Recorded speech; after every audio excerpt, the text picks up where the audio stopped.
Good evening, my Real News Midday TV family. Welcome back to the channel for another news update for Friday, August 15, 2025. And in the news this evening, JTA walks out of wage talks, demands improved offer by Sunday.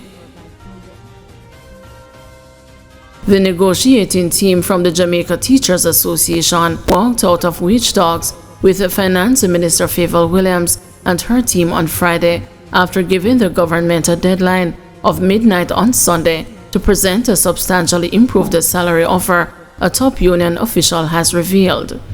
The JTA is the union that represents public sector teachers. We told the minister and her team that they have until midnight, Sunday, August 17, to put a substantially improved offer on the table. Failing that, all options are on the table, JTA President-elect Mark Malabver told the news on Friday.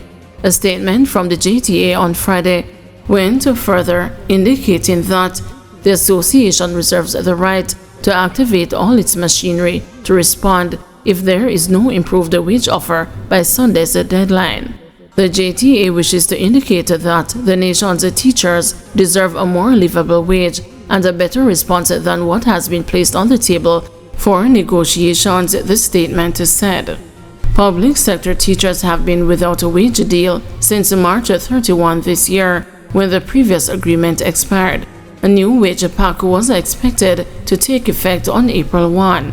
Negotiations for the new agreement began last November when the JTA submitted its proposal for a 2-year agreement to the Ministry of Finance. It reported that the ministry countered with a 4-year offer of 0% in year 1 and 2.5% in each year of the remaining years. That offer was rejected, as Malabver said. The JTA team attended Friday's meeting in good faith, expecting that a substantially improved offer would have been put on the table based on the last discussion. That did not materialize, he said. The JTA statement said a 0% offer in any of the years is untenable, an indication that the government's proposal has not changed. We indicated to the minister that we are very disappointed, Malabver said. Police woman dies after being found unresponsive at home. The Jamaica Constabulary Force is mourning the death of a police woman who passed away at the Kingston Public Hospital on Thursday after being found unresponsive at home in St. Andrew. She is 34-year-old Constable Nicola Hemmings, who was attached to the JCF's Planning, Research and Development branch. Reports are that around 11:50 a.m., Hemmings, who had reportedly been ailing for some time, was found unresponsive at her home in Long Mountain. She was assisted to the hospital where she was admitted. She subsequently died. The JCF's Welfare Branch, the Chaplaincy Unit, and the Jamaica Police Federation are all providing support to grieving members of the force. Fatal police shooting in Backlands in Lindstead. A St. Catherine man who allegedly pointed a gun at the police during an operation in Wakefield, Backlands in Lindstead, was fatally shot on Thursday. He has been identified as Javian Johnson, otherwise called Jay, a resident of the area. It is reported that about 6 a.m., police personnel were conducting targeted operations in Backlands when the team went to a premises where Johnson was accosted and the dwelling searched. It is further reported that he then led the police to a Nissan motorcar and allegedly entered the vehicle, grabbed a handgun, and pointed it at the police. The police took evasive action and fired, injuring Johnson. The police say a Browning pistol fixed with a magazine containing 4 9mm cartridges was seized. He was assisted to the Lindstead Hospital, where he was pronounced dead. The Independent Commission of Investigations is probing the incident. Fatal shootings by security forces climbed to 201, says Indicom. Police fatalities in Jamaica have passed the 200 since the start of the year. Information compiled by the Independent Commission of Investigations up to August 14 shows that 201 Jamaicans have been killed in alleged confrontations with the security forces. The Jamaica Constabulary Force is responsible for 200 of the fatal shootings, while one involved a member of the Jamaica Defense Force. At this point last year, 104 people were reportedly killed by the security forces. This represents a 93% increase in fatal police shootings year on year. For all of 2024, there were 189 police-related fatalities. So far, 11 fatalities have been reported in August. In the latest incident, a St. Catherine man who allegedly pointed a gun at the police during an operation in Wakefield, Backlands, Lindstead, was fatally shot on Thursday. He has been identified as Javian Johnson, otherwise called Jay, a resident of the area. It is reported that around 6 a.m., police personnel were conducting targeted operations in Backlands when the team went to a premises where Johnson was accosted and the dwelling searched. It is further reported that he then led the police to a Nissan motorcar, allegedly entered the vehicle, grabbed a handgun, and pointed it at the officers. The police reportedly took evasive action and fired, injuring Johnson. The police say a Browning pistol with a magazine containing 4 9mm cartridges was seized. Johnson was assisted to the Lindstead hospital where he was pronounced dead. The monthly breakdown of fatalities since the start of the year is as follows: 28 in January, 28 in February, 25 in March, 30 in April, 25 in May, 26 in June, and 28 in July. Indicom says 41 JCF members have been charged following investigations conducted between 2024 and 2025. Kulpa suspected of misconduct taken into custody.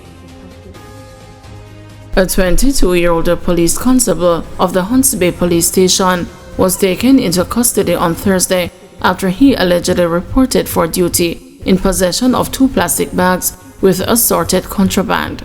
According to reports, the constable, who was detailed to work a shift beginning Thursday, August 14, 2025 at 6 p.m., arrived at the station in possession of 2 plastic bags which he placed on a metal table near the entrance to the lockup cells. Another constable on duty reportedly noticed the bags and brought them to the attention of a supervisor. A search of the 2 bags was conducted in the presence of the suspect, which revealed vegetable matter resembling ganja, vegetable matter resembling tobacco, an assorted quantity of Rizzlers, 8 lighters, 2 mobile phone chargers, 1 plastic bottle containing what appeared to be a clear liquid substance believed to be rum, 1 tube of lightning gel, 1 packet of biogel brightening gel, and 1 cellular phone. A file is to be submitted to the Director of Public Prosecutions for a ruling. The DPP rules on whether lawmen can be charged in certain cases. Knight's attorneys requesting police investigation into JLP at Tuffton over recording played at a political rally. Attorneys representing Veteran People's National Party operative KD Knight have written to Police Commissioner Kevin Blake requesting an investigation into possible breaches of the Cybercrimes Act and the Representation of the People Act by the Jamaica Labour Party and its campaign chairman, Dr. Christopher Tuffton. The request follows the airing of what Knight claims is an altered recording of him by Tuffton during a JLP rally on Sunday, August 10.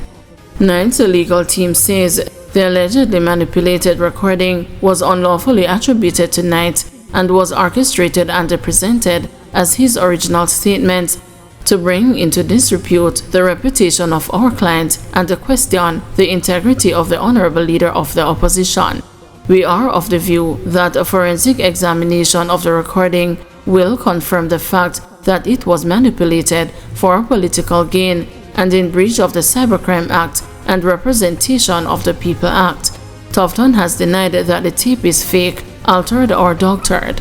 The letter to the police, signed by attorney Bertha Samuels, said Knight's legal team believes that Tuffton is in contravention of the Cybercrimes Act, as under Section 81B of the Act, a person commits an offense if that person accesses any computer or inputs, alters, deletes, or suppresses data with the intention that the said data be considered or acted on as if it were the original data.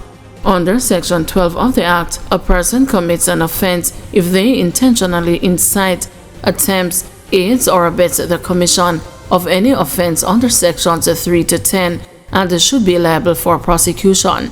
Section 14 directly addresses instances where bodies cooperate, which would include the Jamaica Labour Party, failed to exercise due diligence to prevent the commission of the offense and shall be liable. The letter continues, further under the Representation of the People Act, Section 97C, a person who before or during an election effects the return of any candidate or prospective candidate makes or publishes any false statement of fact in relation to the personal conduct of such candidate or prospective candidate is guilty of an illegal practice shall be liable on summary conviction before a resident magistrate to a fine. Knight's legal team is now asking that the matter be referred to the Police Communications, Forensics and the Cybercrime Division for investigation. Thank you everyone for watching. See you tomorrow morning at 6 a.m. for another news update.